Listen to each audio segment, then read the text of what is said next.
Season చివర్లో ఈ జామకాయలు వచ్చాయన్నమాట. సీజన్ స్టార్టింగ్లో కనుక వస్తే చాలా పెద్ద పెద్దగా వచ్చేవి. ఈ చెట్టుకి ఇంత సైజు జామకాయలు వస్తాయన్నమాట. వీడియోస్లో చూస్తే మీకు పాత వీడియోస్లో ఉంటాయి కూడా, కానీ సేమ్ మొక్క కాదు, ఇది వేరే మొక్క. సేమ్ మొక్క చనిపోయింది. సో ఇప్పుడు జామకాయలు హార్వెస్ట్ చేస్తున్నా చూడండి. ఆనందం అనిపిస్తుంది చెట్టు పైన జామకాయలు కోయడానికి. ఇది కింద పడుతుందేమో. చెట్టు టెక్సస్లో పెరగడం ఏంటి, దానికి కాయలు రావడం ఏంటి. ఇదిగోండి 2 కాయలు అయినాయో, ఇంకొక కాయ ఉంది. నా దగ్గర ఎన్ని చెట్లు ఉండేవండి.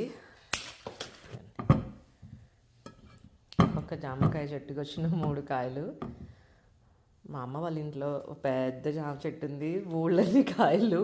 నేను ఇలా మా అమ్మ చూపిస్తే మా ఇంట్లో ఉన్నాయిలే కాయలు. మా ఇంట్లో చెట్టు చాలా కాయలు